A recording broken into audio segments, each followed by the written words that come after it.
여호와에게 하나님의 괴가 블레셋 사람들에게 빼앗김을 당하고 4천 명과 3만 명이라고 하는 죽임을 당하며 적들에게 많은 치욕과 부끄러움을 안긴 전쟁으로 마감된 이스라엘의 그 뒷모습을 우리가 살펴보았습니다. 오늘은 이 블레셋 사람들에게 빼앗김을 당한 이 하나님의 궤, 언약궤가 이 다곤의 신당에 보관되고 그 가운데 속에서도 하나님은 일하시는 하나님이심을 우리에게 보여주는 말씀을 우리에게 보여주십니다. 오늘 우리가 이 다곤이라고 하는 이 바벨론이 섬기고 있던 이 우상신, 우상이라고 하는 것은 우리 사람의 손으로 세워지고 만들어진 것이죠. 그러나 하나님은 우리의 손으로 만든 것이 아니고 하나님은 모세에게도 말씀하셨지만 나는 스스로 있는 자이다. I am who I am 이라고 하는 나는 스스로 있는 자, 나는 나다라고 하시는 분이 바로 우리 하나님이십니다. 오늘 말씀을 보시면 이 다곤이라고 하는 이 우상은 하나님의 궤 앞에 승리의 취등물로 그 신당에 모셔져 있지만 오늘 다곤의 신이 엎드려지고 여호와의 궤 앞에 엎드려지고 또 두 번째 날에는 회파되고 부서지는 모습을 우리가 볼 수가 있습니다. 오늘 이 말씀을 이렇게 생각해 보면서 우리는 끊임없이 우리의 우상을 만들어내고 있다는 거죠. 세상 살면서 돈을 사랑하고 또 물질을 사랑하고 권력을 사랑하고 욕심으로 채워지는 것들로 인해서 보여지는 것으로 인해서 우리가 만들어내는 것, 그것으로 인해 하나님보다도 내가 더 사랑하는 것들을 우리 눈앞에 우리 인생길에 놓여지다 보니 그것이 우리를 때로는 막고 하나님의 은혜를 가리는 그런 가운데 우리의 믿음 생활을 볼 수 있다라고 하는 거예요. 그래서 우리가 어떻게 하면 이 우상을 철저하게 무너뜨릴 수 있는가?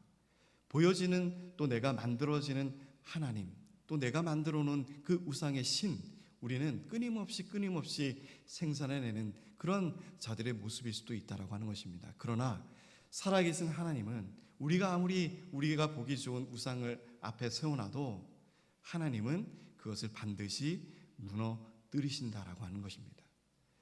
하나님의 말씀, 그 하나님의 말씀, 하나님의 그 임재가 우리의 삶에 가득할 때 우리가 세우는 우상이 철저하게 무너짐을 바라보시길 바라요. 그래서 오늘 5장 1절에 보시면 블레셋 사람들이 하나님의 궤를 빼앗아 가지고 에베네셀에서부터 아스돗에 이르니라라고 말씀합니다. 이 언약의 돌이 세워진 그 에베네셀, 하나님과의 언약의 돌이라고 하는 이 뜻에 세워진 하나님의 그 약속의 땅에서 빼앗김을 당하고 이제 블레셋 지파가 속해 있는 아스돗이라고 하는 이 팔레스타인 지방에 5개의 큰 도시가 있습니다. 그 아스돗으로 이 궤가 빼앗김을 당하고 거기에 있는 신전에 모시게 되는 거죠. 전리품으로 빼앗김을 당하게 되는 것이에요. 그래서 이 블레셋 사람들은 굉장히 덩치가 크고 싸움을 잘하며 철기 문화로 무장되어 있는 사람들입니다. 그러니까 전쟁에 임했을 때 굉장히 두려움을 가지게 돼 있죠. 그래서 블레셋 속에 속해 있는 가드라고 하는 지방이 있어요. 거기에는 특히 더 이 사람들이 덩치가 크고 우람하고 체격이 좋아서 거기에 대표적인 인물이 바로 골리앗이라고 하는 인물입니다. 그래서 어떻게 보면 이스라엘 사람들이 주저할 수밖에 없는 전쟁이고 패할 수밖에 없는 전쟁임에도 불구하고 이 이스라엘 사람들은 무엇을 앞세웠어요? 자신들의 패함이 하나님의 언약궤, 이 궤를 가지고 있지 않았기 때문에 패한 것이다라고 우리가 전에 말씀을 통해서 배웠습니다. 그러나 그것이 아니었죠. 하나님께 자복하고 회개하고 어떤 분이 하나님인 줄을 우리가 깨닫는 삶을 분명히 가지고 있었다라면 그 믿음의 가치관을 분명히 잡고 있었다라고 하면 하나님은 저들에게 언약궤 없이도 승리할 수 있는 비결을 말씀해 주셨을 것입니다. 그러나 우리는 그것을 잊고 있는 것이에요. 하나님을 잊고 보여지는 언약궤를 마치 우상으로 섬겼던 모습과도 같은 모습입니다. 그곳에는 하나님의 언약궤는 있지만 하나님이 임재하지 않는 곳이었다라고 하는 것이에요. 그래서 하나님의 말씀이 전해지지 않고 하나님의 말씀이 선포되지 않는 그 텅 빈 공간에 있는 하나님의 언약궤를 바라보시기 바랍니다. 우리가 하나님의 말씀을 쫓으면서도 우리는 하나님을 바라보기보다는 하나님의 언약궤, 보여지는 것을 향해서 나아갈 때가 있다라고 하는 거예요. 그것을 더 중요하게 생각할 때가 있다라고 하는 것입니다. 그러나 보이지 않으시는 하나님을 바라보는 것은 우리의 영적인 능력인 것이에요. 기도를 통해서 영적 호흡을 통해서 느끼고 바라볼 수 있는 분이 바로 살아계신 보이지 않으시는 하나님이시다라고 하는 겁니다. 그러나 이들은 무엇을 의지해요? 항상 보이는 것을 의지한다는 거예요. 우상이라고 하는 공통점은 우리가 보기 위해서 또 보여지기 위해서 마음의 평안을 느낀다고 하는 거예요. 내가 원하는 것을 만들어 놓는 것, 그것이 우상이라고 하는 것입니다. 기도원도 마찬가지였고 금으로 된 에봇을 자기의 방에 드라빈과 함께 모셔두고 그것을 절하게 하고 그것 앞에서 음란을 행하던 그 이스라엘의 잘못된 하나님에 대한 믿음과 신앙관, 그것이 바로 우상이라고 하는 것으로 변질되어진 믿음의 신앙이었다고 하는 것이에요. 우리는 지금 보이지 않는 하나님을 향해서 나아가는 믿음의 성도임을 바라보시기 바랍니다. 보여지는 것이 중요하긴 해요. 내 옆에 무엇이 있는가, 또 교회 건물이 어떤가가 때로는 우리 눈을 더 중하게 채워줄 때가 있습니다. 그러나 그것이 중요한 것이 아니다라는 거예요. 교회가 우리 공권사님이 특별히 우리 예전에 반정동 교회 있을 때 처음에 왔을 때 그래요. 교회가 너무 마음이 편하다는 거예요. 그런데 제가 볼 때는 그랬거든요. 다 기울어지고 쓰러지고 문도 맞지 않고 삐뚤어져 가지고 현관문도 비뚤어져 가지고 늘 틈새가 벌어져 있는 그러한 교회였는데도 불구하고 이곳에 오면 편안하대요. 그러니까 우리의 보여지는 것은 중요한 것이 아닙니다. 하나님은 우리의 눈을 통해서 바라보는 하나님의 세계를 원하는 것이 아니다라고 하는 거예요. 하나님은 보이지 않는 세계, 보이지 않으면서도 믿을 수 있는 그 세계를 바라보고 믿는 그 믿음을 더 귀히 여기신다라고 하는 거예요. 그래서 우리는 본능적으로 우리 안에서 늘 보여지는 것을 만들어냅니다. 또 보여지는 것에 의지하고 그것에 기도하고 매달리고 우리의 안식을 원할 때가 있다라고 하는 거예요. 철저하게 그러할 때 우상을 만들어 놓을 때 이스라엘의 믿음의 삶은 완전히 회파되었다라고 하는 겁니다. 하나님의 뜻에 원하지 않는 길로 접어들었다는 것이에요. 그래서 이 하나님의 궤를 가지고 다곤의 신전에 들어가서 다곤 곁에 두었더니 이 다곤은 이 블레셋의 풍요의 신을 의미합니다. 그래서 이 반은 사람인데 반은 물고기 형상을 띠고 있어요. 그래서 이것이 굉장히 풍요, 농사의 신으로 또 여겨지고 있고 또 폭우, 비의 신 이런 것들로도 또 해석하는 그런 학자들도 있지만 결론적으로 이 다곤의 신은 풍요를 의미하는 신이라고 하는 거예요. 그래서 이 우상에게도 아버지와 아들이 있습니다. 다곤이 아버지라면 그 아들 우상은 누굴까요? 바알이라고 하는 신이었습니다. 그래서 다곤이 쭉 흘러가서 그 다음 우상으로 세워지는 것이 바알이라고 하는 신이 세워지는 거예요. 그래서 이 다곤이라고 하는 이 신전에 들어가서 다곤 곁에 두었다. 하나님의 전리품, 하나님과 대적해서 싸워서 이겨낸 언약궤를 전리품으로 다곤의 신전에 또 옆에 두었다라고 하는 거예요. 후에 이 블레셋 사람들이 이 사울 왕을 전쟁을 통해서 또 죽임을 당하고 사울의 머리를 이 신전에 또 둔 그런 사건들도 기록이 되어 있습니다. 그래서 이 전쟁에 승리했을 때 적들의 가장 중요한 왕의 시신이나 머리나 또 전리품들을 자기의 신전에 딱 두고 우리 신이 더 우월하다라고 하는 것을 나타내고 보여주는 것이에요. 그리고 그 신의 힘까지 합쳐져서 그 우리의 신의 힘도 더 배가가 된다라고 하는 그런 뜻으로 적들에게 취한 이런 신들을 모셔두는 경우도 있다라고 하는 것입니다. 그런데 다음 날 3절에 보시면 아스돗 사람들이 이튿날 일찍이 일어나 본즉 다곤이 여호와의 궤 앞에서 엎드려져 그 얼굴이 땅에 닿았는지라. 그들이 다곤을 일으켜 다시 그 자리에 세웠더니 그랬어요. 다곤 신 앞에 언약궤를 두었는데 어쩌지 보니 다음날 보니 다곤의 그 신이 엎드러져 있는 것이에요. 얼굴이 바닥을 향해서 여호와의 궤 앞에 엎드러져 있는 사건이 발생하게 됩니다. 그 신전에 모여 있던 많은 사람들은 그것을 보여지지 않기 위해서 재빨리 다시 세웠겠죠.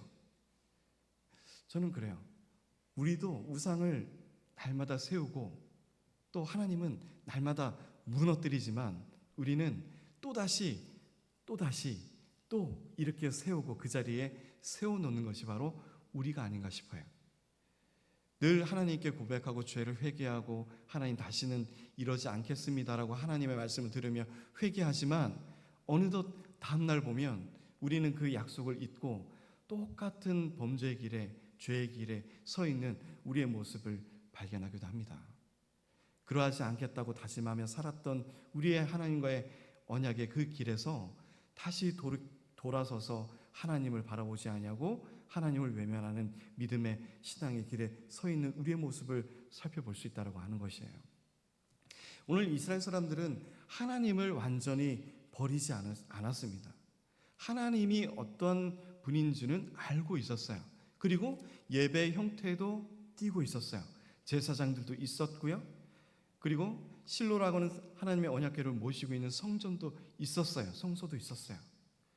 그러나 그들에게 하나님이 어떤 존재임을 그들은 완전하게 깨닫지 못하는 어둠 속에 있었다라고 하는 거예요. 그래서 하나님께서는 이 사무엘을 통해서 점점 더 확장시켜 나가는 것이 무엇이냐면 말씀을 드러내기 시작하셨다라고 하는 것입니다. 하나님의 뜻이 무엇인지를 알게끔 인도하셨다라고 하는 그 계획이 사무엘을 통해서 점점 선포되어져 나가고 있다라고 하는 것이에요. 그러니까 우리가 알지 못하는 것, 하나님을 알지 못하는 것은 말씀의 부재에서부터 시작되는 거예요. 말씀을 깨닫지 못하고 말씀을 바로 깨닫지 못하면 하나님이 어떠한 분인지를 우리가 알지 못한다고 하는 것입니다. 오늘 이 이사야서 46장을 보시면 우상에 대해서 하나님께서 말씀하고 있는 것이 보여요. 그래서 46장, 이사야서 46장, 구약성경 1025페이지입니다. 구약성경 1025페이지 46장 5절부터 이렇게 한번 보시겠습니다. 너희가 나를 누구에게 비기며 누구와 짝하며 누구와 비교하여 서로 같다 하겠느냐. 사람들이 주머니에서 금을 쏟아내며 은을 저울에 달아 도금장이에게 주고 그것으로 신을 만들게 하고 그것에게 엎드려 경배하며 그것을 들어 어깨에 메어다가 그의 처소에 두면 그것이 서 있고 거기에서 능히 움직이지 못하며 그에게 부르짖어도 능히 응답하지 못하며 고난에서 구하여 내지도 못하느니라. 아멘. 이것이 우리가 만들어 놓은 우상이라고 하는 거예요. 그들은 스스로 서지도 못하고 그들은 고난에서 구해내지도 못하고 응답하지도 못하고 그에게 부르짖어도 그들은 응답하지 못하는 죽어있는 것이 바로 우상이다라고 하는 것입니다. 근데 우리는 그것에 금을 붓기도 하고 녹여서 우리의 모든 전 재산을 내어놓기도 하고 우리의 시간과 소중한 생명까지도 내어놓는 것이 우리의 모습이다라고 하는 것을 보여주는 것이에요. 오늘 이 아숫 사람들이 깜짝 놀랐을 것입니다. 자신들이 섬기고 있는 이 전쟁에서 승리한 이 다곤의 신이 이 언약궤 앞에서 완전하게 엎드려져 넘어져 있는 것을 바라봤다는 것은 놀라운 큰 사건임이 분명한 것이에요. 그들은 재빨리 다시 그 자리에 세웠다라고 했습니다. 그런데 4절에 보시면 그 이튿날 아침에 그들이 일찍 일어나 본즉 또 다곤이 여호와의 궤 앞에서 또다시 엎드려져 얼굴이 땅에 닿았고 그 머리와 두 손목은 끊어져 문지방에 있고 다곤의 몸뚱이만 남았더라라고 말씀하고 있어요. 전날에는 쓰러져 있는 사건만 기록이 되어 있었지만 이제는 문지방이 넘어져서 머리와 손, 목이 다 잘림을 당하는 모습을 바라보게 됐다는 거예요. 전쟁에서 이 포로들을 또 적군들을 잡아서 취할 때는 목을 치거나 손목을 다 잘라내는 그러한 완전한 전쟁의 승리를 의미하는 것을 적들은 그렇게 표현하고 있습니다. 근데 오늘 자신들이 섬기고 있는 다곤의 신이 그러한 처참한 모습으로 하나님의 언약궤 앞에서 쓰러져 있는 모습을 두 번째로 발견하게 된 것이죠. 그런데 그들은 이 문지방에 걸쳐져 있는 다곤의 몸을 바라보고서는 그들은 이렇게 결정합니다. 5절에 보시면 그러므로 다곤의 제사장들이나 다곤의 신전에 들어가는 자는 오늘까지 아스돗에 있는 다곤의 문지방을 밟지 아니하더라. 그들은 또 다른 습관을 만들어내는 것이에요. 몸이 문지방에 걸려 있으니 이제는 그 문지방을 밟아서는 안 되겠구나 라고 하는 또 다른 이 잘못된 믿음의 습관들을 길러나가는 것이죠. 그러니까 우리가 하나님을 제대로 잘 섬기지 않으면 우리가 만들어 놓은 습관대로 하나님을 섬길 때가 있다라고 하는 거예요. 우리의 인간의 모습은 그렇습니다. 늘 하나님을 잘 섬긴다고 하지만 우리 중심으로 하나님을 섬길 때가 있다는 거예요. 그것이 바로 사사시대에 하나님을 섬겼던 모습입니다. 하나님께 예배드렸던 예배자들의 모습이에요. 내가 만들어 놓은 하나님, 그리고 내가 언제든지 불러올 수 있는 하나님, 내가 원하면 언제든지 만날 수 있는 하나님, 그 하나님을 모셔두고 내 방에서 하나님을 불러내고 또 제사장들을 아무나 세워서 그 자리에 예배드리게 하는 모습, 그것이 어찌 보면 우리 현대인들의 모습일 수도 있다라고 하는 거예요. 내가 편한 방식으로 드려지는 예배, 어찌 보면 우리의 정성이 사라지고 우리의 정말 마음을 다하는 예배가 사라지는 현대인들의 예배 모습이 이 과거의 3000년 전의 모습이지만 그 시대에도 그런 모습들이 기록되어져 있다라고 하는 거예요. 우리는 오늘 이러한 모습을 보면서 하나님을 내가 진정 마음을 다해서 또 예배를 정말로 사모하는 마음으로 하나님께 나와서 예배를 드리는 진정한 하나님이 기뻐하시는 예배자인가의 모습을 우리 거울을 통해서 바라볼 수 있는 우리 성도님들이 되시기를 주님의 이름으로 축복드립니다. 여호와의 손이 아스돗 사람에게 엄중히 더하사 독한 종기의 재앙으로 아스돗과 그 지역을 쳐서 망하게 하니 아스돗 사람들이 이를 보고 이르되 이스라엘 신의 궤를 우리와 함께 있지 못하게 할지라 그의 손이 우리와 우리 신 다곤을 친다 하고 이에 사람을 보내어 블레셋 사람들의 모든 방백을 모으고 이르되 우리가 이스라엘 신의 궤를 어찌하려 하니 그들이 대답하되 이스라엘 신의 궤를 가드로 옮겨가라 하므로 이스라엘 신의 궤를 옮겨갔더니 이 사람들 아스돗 사람들이 이러한 환난을 겪게 되니 이제는 독종이 생기고 병이 생기니까 이제는 이 여호와의 궤를 인식하기 시작했던 거예요. 그들은 어찌 보면 그 전의 전쟁에서 이 출애굽 당시에 하나님의 궤를 짊어지고 왔던 그 이집트에서의 승리를 바라보면서 그들은 기억하고 있었습니다. 그러나 자신들을 더 으쌰으쌰해서 하나님의 궤를 가지고 온 이스라엘을 승리하게 되는 블레셋 사람들을 볼 수가 있었죠. 그들은 그러한 두려움이 사라졌지만 하나님의 언약궤가 자신의 신전에서 생겨났던 이런 모든 일들을 바라보면서 그 언약궤를 바라보기 시작한 거예요. 거기에 있는 하나님의 임재와 권능을 바라보기 시작한 거예요. 이스라엘 사람들, 하나님의 백성인 그들은 바라보지 못했지만 오히려 블레셋이라는 이 몽둥이를 통해서 이스라엘을 치고 때리시며 다시금 이스라엘을 견고히 세우시려는 하나님의 뜻 가운데 블레셋 사람들은 하나님을 보게 된 거예요. 이 이스라엘의 하나님을 바라보게 된 거예요. 그래서 그들의 이 궤를 가드로 옮기라고 말하게 됩니다. 가드 지역으로 옮기게 되는데 그 옮겨간 후에도 여호와의 손이 심히 큰 환난을 그 성읍에 더하사 성읍 사람들의 작은 자와 큰 자를 다 쳐서 독한 종기가 나게 하신지라. 애굽에서도 이러한 독종이 일어나는 그러한 심판을 하나님께서 하신 것을 우리가 기억할 수 있습니다. 마찬가지로 이 가드에 있는 모든 작은 자와 큰 자들에게 심한 독종과 질병이 생겨나게 된 거예요.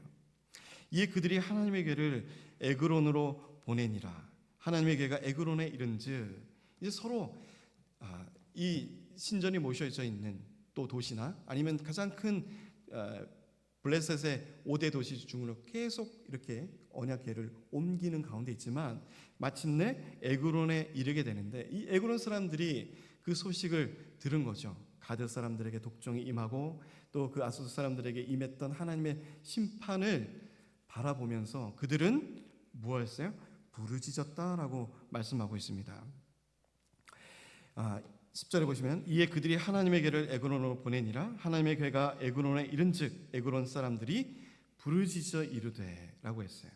그리고 그들이 이스라엘 신의 괴를 우리에게로 가져다가 우리와 우리 백성을 죽이려 한다고 이에 사람을 보내어 블레셋 모든 방백을 모으고 이르되 이스라엘 신의 괴를 보내어 그 있던 곳으로 돌아가게 하고 우리와 우리 백성이 죽임당함을 면하게 하자 하니 이는 온 성읍이 사망의 환난을 당함이라. 거기서 하나님의 손이 엄중하심으로. 그리고 또 12절의 마지막 후반절을 보시면 성읍의 부르짖음이 하늘에 사무쳤더라라고 말씀합니다. 그래서 이 부르짖음은 각기 다른 의미를 얘기해요.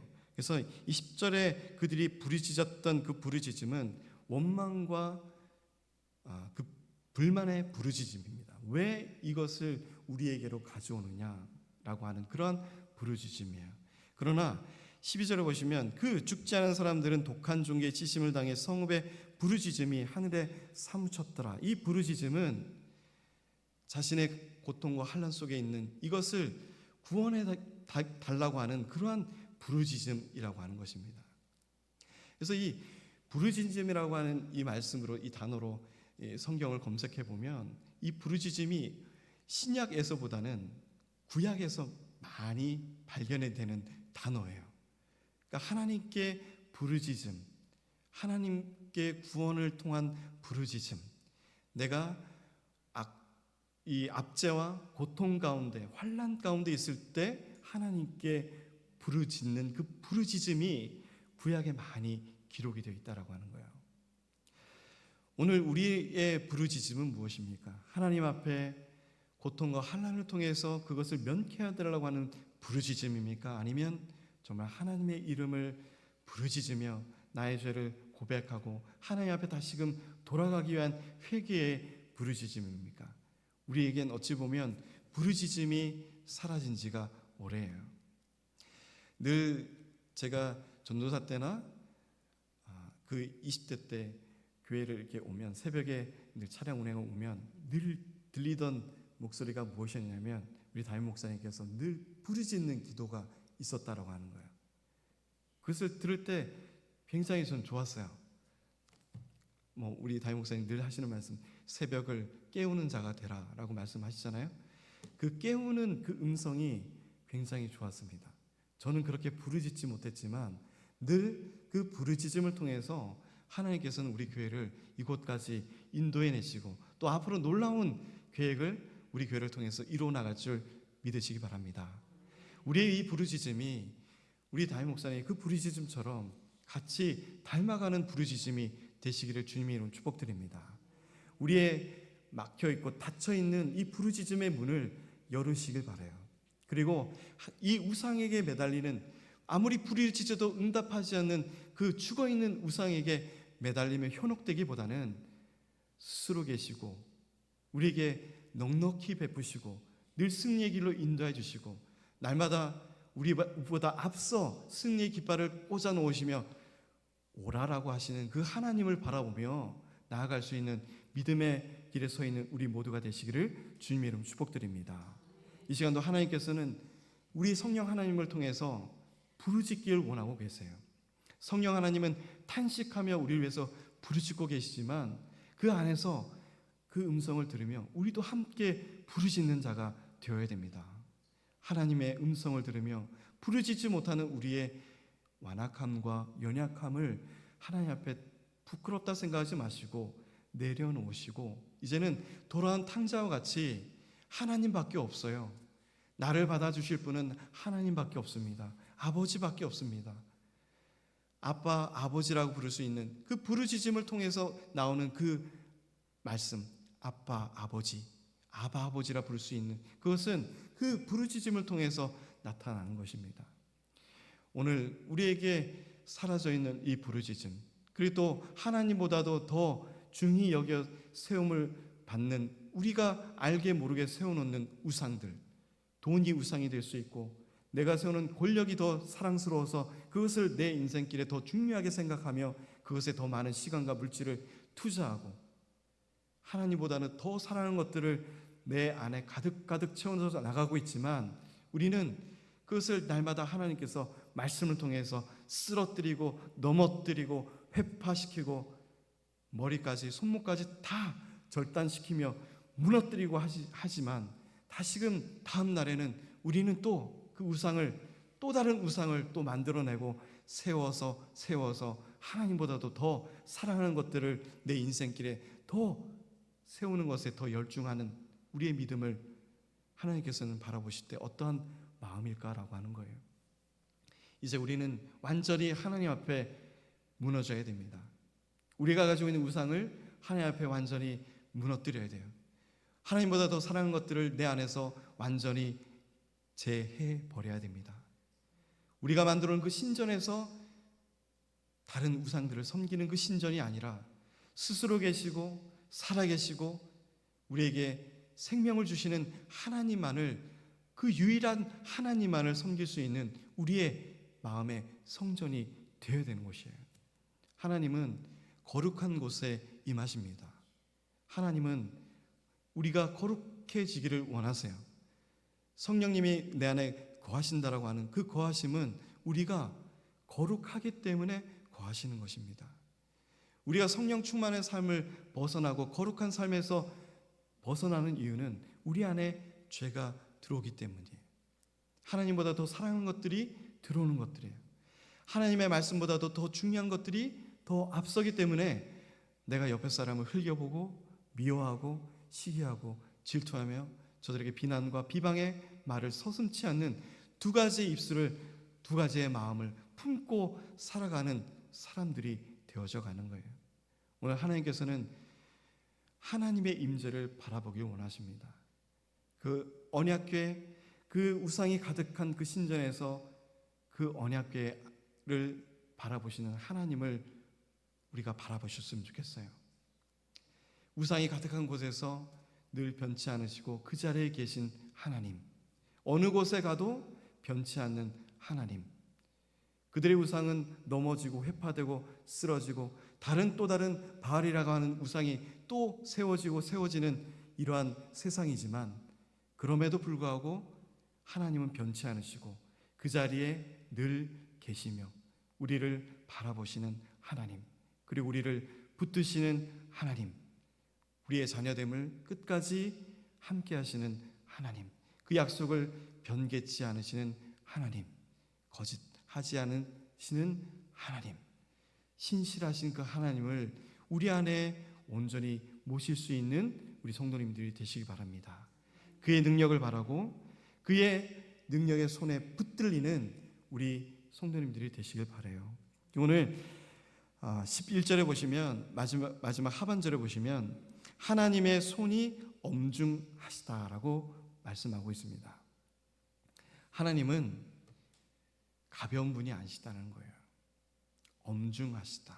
죄와는 완전하게 분별되시는 분이다. 선과 악을 완전하게 분별하시는 분이시다라고 하는 거예요. 우리는 세상 속에서 어찌 보면 완악한 세상 속에서 젖어 있는 우리의 모습을 발견하게 됩니다. 그 안에서 우리가 하나님과 타협할 수가 없다라고 하는 거예요. 타협은 곧 우상을 만들어내는 과정이다라고 하는 것입니다. 우리 안에 하나님을 온전히 모시고 하나님의 음성만, 하나님의 능력의 손만이 나를 붙들고 믿음의 길을 걸어가시는 우리 성도님들이 되시기를 주님의 이름으로 축복드립니다.